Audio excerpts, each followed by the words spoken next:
وقعت الواقعة ليس لوقعتها كاذبة خافضة رافعة إذا رجت الأرض رجا وبست الجبال بسا. Nasihatnya. Naam.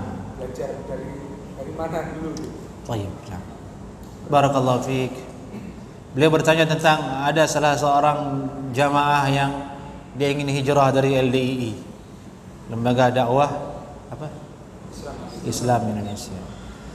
Sebelumnya juga kami pernah mendapatkan kasus seperti ini, yakni ada yang ingin hijrah menuju ke Ahlus Sunnah wal Jamaah. Maka kita sambut dengan ahlan wa sahlan, semoga Allah memberikan keistiqamahan. Adapun nasihat adalah agar pertama, sebagaimana nasihat untuk orang yang bertaubat. Orang yang bertaubat itu yang paling pertama dia dianjurkan untuk berpindah dari lingkungannya, lepas dari lingkungan yang menyelimuti dia, kemaksiatan yang menyelimuti dia. Dalilnya sebagaimana dalam hadis yang sahih bahwasanya ada seorang yang telah membunuh 99 orang. Kemudian dia ingin taubat kepada Allah Subhanahu wa taala. Akhirnya dia ditunjukkan oleh seorang yang alim agar segera pindah dari tempatmu. Jangan lagi di sana. Kamu bergabung dengan orang-orang soleh yang ada di daerah sana untuk bergabung menuntut ilmu dan taat kepada Allah Subhanahu wa taala. Namun sebelum sampai meninggal dunia, sehingga malaikat berebut kemudian apakah dia di neraka ataukah di surga. Ini kisah masyhur, ada dalam kitab Riyadhus Shalihin, ada disebutkan di situ dalam bab taubah oleh Imam An-Nawawi rahimahullahu taala. Maksudnya adalah intinya hendaklah orang itu segera hijrah. Pindah dari lingkungannya, berlepas diri dari orang-orang yang berada di atas bid'ah tersebut. Jangan hadiri majlisnya kembali, jangan berdebat dengannya kembali. Jangan. Sudah goodbye, tutup pintu. Tapi kalau urusan duniawi silahkan, tidak ada masalah. Tapi maksudnya masalah akidah tersebut tutup pintu. Jangan lagi, berdebat pun jangan dengan. Karena orang yang baru hijrah, baru bertaubat, dia belum punya senjata yang mumpuni untuk bisa membalas, sehingga nanti dikhawatirkan kena syubhat, dia balik lagi kepada hal yang awal mula. Ini nasihat yang pertama, dia hijrah. Kedua, hendaklah seseorang menuntut ilmu, karena ini bentuknya syubhat, bukan syahwat tapi syubhat. Syubhat itu kesamaran dalam agama yang dulu dia jatuh ke dalamnya.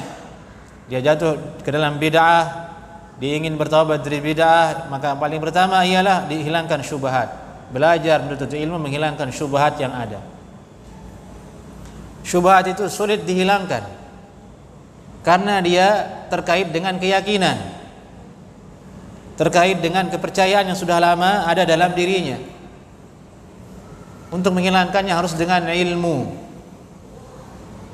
dan itu butuh waktu yang lama sampai hilang syubhat tersebut. Beda syubhat bid'ah dengan syubhat kekafiran. Kalau syubhat kekafiran, ya insyaallah gampang jelas. Syubhatnya gampang lah begitu kan. Ya dia mensekutukan Allah kalau dibilang punya anak ya selesai gitu kan. Akal pun tidak menerimanya. Tapi kalau syubhat bid'ah, butuh bertahun-tahun untuk menghilangkannya, butuh ilmu untuk menghilangkannya. Dari itu sulit orang itu taubat dari bid'ah, karena dia melakukannya dengan keyakinan kebaikan dan punya dalil menurutnya. Dari itu pula ulama mengharamkan duduk di majelis ahli bid'ah, karena kalau sudah kena dengan syubhat bid'ah sulit akan hilang. Maka orang yang berhijrah dari satu bid'ah seperti yang tadi itu, dia harus banyak pelajari, menyingkap syubhat-syubhat yang ada di dirinya dengan bertanya kepada ustadz, kepada ulama yang dia yakini keilmuannya, sehingga dia betul-betul berada di posisi yang kokoh meninggalkan bid'ah tersebut, tidak goyah lagi. Kemudian yang ketiga, nasihatnya ialah Kalau sudah seperti ini tadi, meninggalkan, tutup pintu dengan bid'ah tersebut, kemudian mengobati syubhatnya, baru berdakwah kepada orang-orang yang kita cintai, kepada kawan, sahabat, agar dia hijrah. Ini urutannya. Karena orang ketika sudah punya ilmu tentang satu syubhat, dia sudah punya penawarnya, mudah dia tularkan ke orang lain. Oh, begini letak kesalahanmu, begini letak bahayanya bid'ah ini. Didakwahkan orang lain dengan hikmah dan bijaksana. Nah, ini 3 nasihat untuk saudara, kawan-kawan kita yang baru hijrah dari LDI. Yang sulit adalah perempuan, yang kasihan, karena dia di bawah kekangan orang tuanya. Dan saya pernah alami kasus seperti itu. Ada seorang akhwat, dia ingin hijrah. Salah satu cara terbaik dia hijrah harus menikah.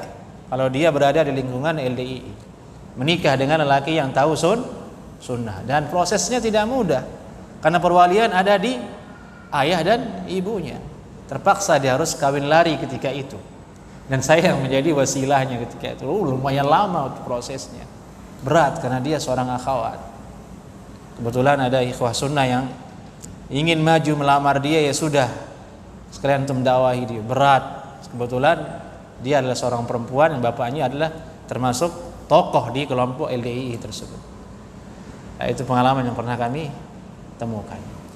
Ya, semoga Allah memudahkan, semoga Allah berikan istiqomahan dengan 3 tadi tips yang kami sebutkan. Allahu a'lam. Baik, ada yang ditanyakan lagi, ikhwah? Kalau tidak ada, kita tutup sampai di sini kajian kita. Aqulu qouli hadza. Assalamualaikum warahmatullahi wabarakatuh.